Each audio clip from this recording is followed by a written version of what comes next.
right, so the first thing you want to do is you're going to wrap your plaster mold in newspaper.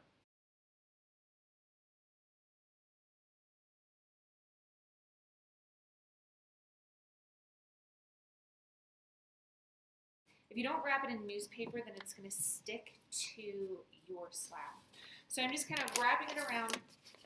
Where the newspaper ends, you want to make sure to tape the newspaper to itself. You never want to tape it to the mold. I want to just tear off any excess or just really squish down the newspaper at the bottom. I really want that to be flat because I don't want it to leave any marks in my slab. So I just like to kind of actually do a little crisscross with my tape. It just kind of makes sure that there's really not many lumps or bumps. Then what you can do is just with the excess newspaper on the top, just tear it off. You want to be able to slide the plaster mold in and out. That's really important. If your plaster mold gets stuck and we have no way of getting it out, we have to sometimes cut into your mug. So before you even wrap your slab around your mold, make sure that your plaster can slide out of the newspaper.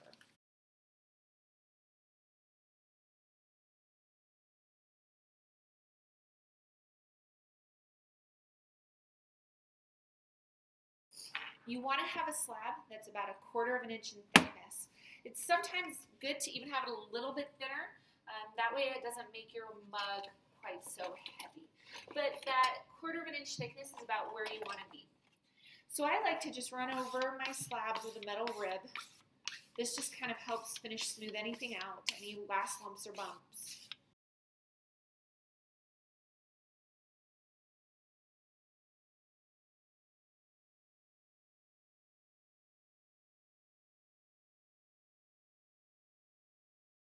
Now that I have my slab ready to go, I need to outline my mold.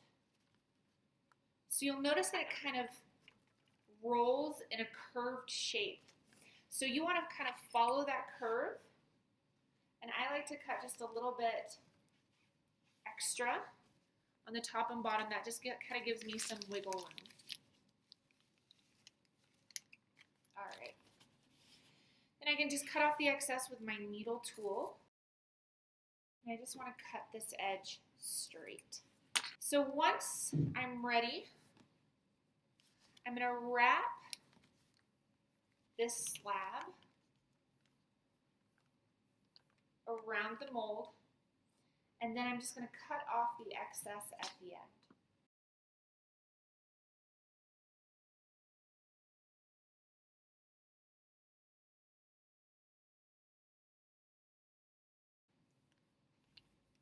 Where it overlaps, I need to get rid of this excess clay. So what you want to do is using your needle tool, you're holding it in a capital Q shape. I recommend writing that down in your notes so that you remember. You want it to be this way. If you cut it this way, it's going to be backwards. So holding it in that capital Q, you want to cut through both layers, but be sure not to cut too hard that you cut through and damage the plaster mold.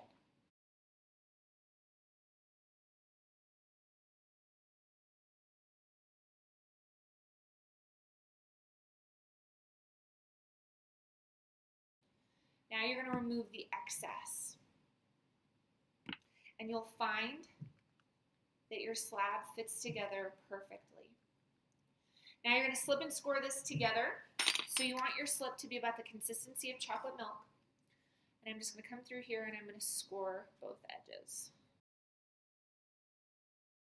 I recommend when putting this together, if you push your thumbs together with some pressure down, you're going to find that you get fewer fingerprints.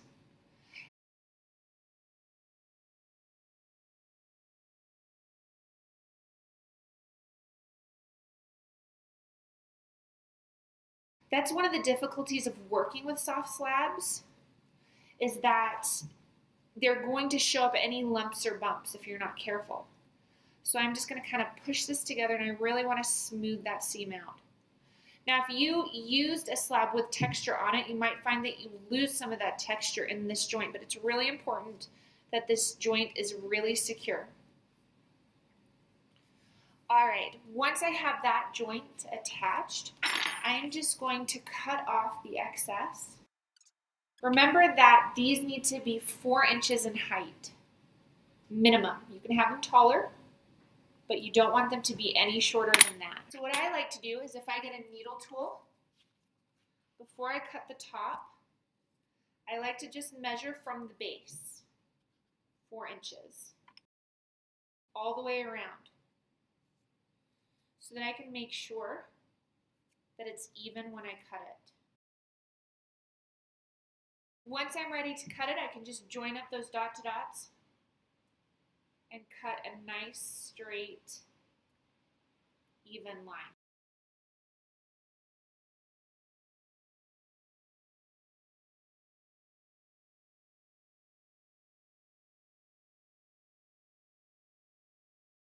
I recommend putting your scraps of slab to the side for your base, but if you find that you don't have a scrap that's big enough, you're going to just want to roll an extra slab for that. So you're just going to place your mug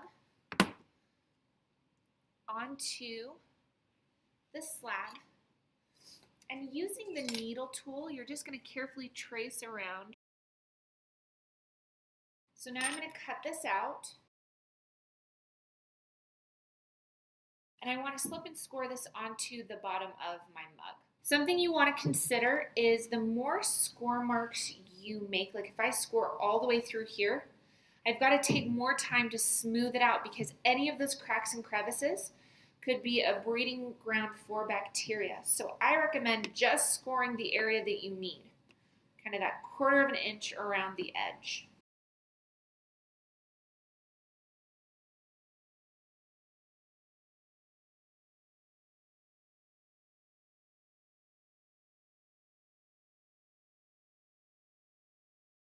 And if you're worried about it, you can kind of push back the newspaper a little bit if you're worried about it kind of getting stuck in there. Now, I never ever work on my table directly if I know I'm adding slip because it could cause this to stick. So I'm just going to place some paper underneath. I'm going to add my slip.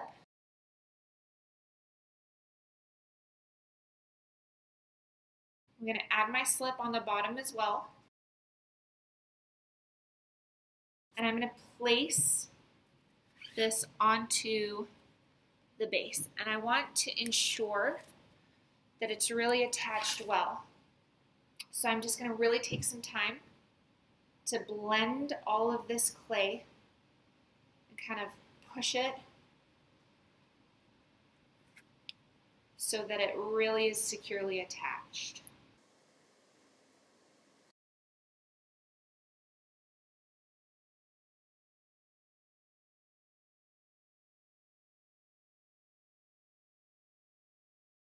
This slip will make everything even more plastic and kind of delicate. So if you kind of want to wipe off some of that excess slip, you can. The key with all of this is being very delicate so that you don't create a bunch of lumps and bumps and fingerprints. All right. So now that that base is attached to the cup, I'm going to remove the mold. And I'm going to remove the newspaper. If you find you have like a few little pieces of newspaper, don't panic because it'll burn off in the kiln anyway. So now we need to blend the seams. And what I like to do is just add a reinforcing coil at the bottom. So I just add some slip at the bottom. I'm not going to score it. I'm just going to slip it because this is still all plastic clay. And I'm going to roll a small coil.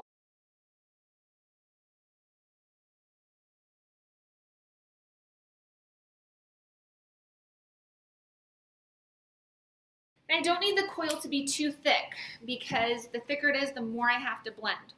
So I kind of want this to be like the thickness of a needle tool. And I'm just going to carefully place this inside the cup. It gets a little bit fiddly. I'm just going to cut off the excess. So using the curved end of a spoon or a wood modeling tool, you can blend that. And at first it's going to be kind of challenging to blend. You want to really support the outside so you don't bust through that seam. And I just want to blend it so it has a nice curve at the bottom. And that there are no areas that could collect bacteria, so it's really smooth. And I take my time on this because I really do want my mug to be food safe. Remember, that's one of your objectives.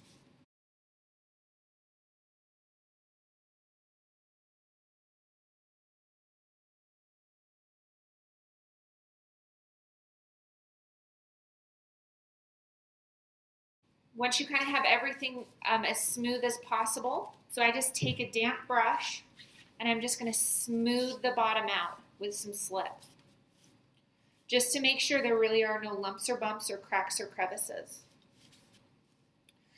I'm going to use the curved end of the wood modeling tool, or like I say, you can use the curved end of a spoon, and I'm just going to blend the seam against the wall of the mug. Really take your time on this as well. Make sure you support that outside seam so you don't bust through it. I'm going to take the damp brush and just finish smoothing that out. I'm just going to do that along the outside edge as well. At this point, you've added slip and everything's a little bit delicate. So I recommend let it sit for a couple minutes to get leather hard before you try to smooth out this lip rim.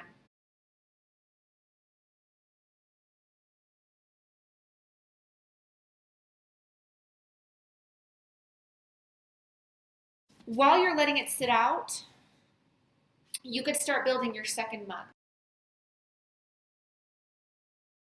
All right, once you let it sit out for a few minutes and it's a little bit more secure, you're going to take slip on your fingers and you're going to really smooth around that lip rim. You really want it to be rounded. This is really important because if it is flat at all, you're going to find it's more challenging to drink out of. So you want to smooth around that lip rim so that it's completely rounded. It's no longer flat on top.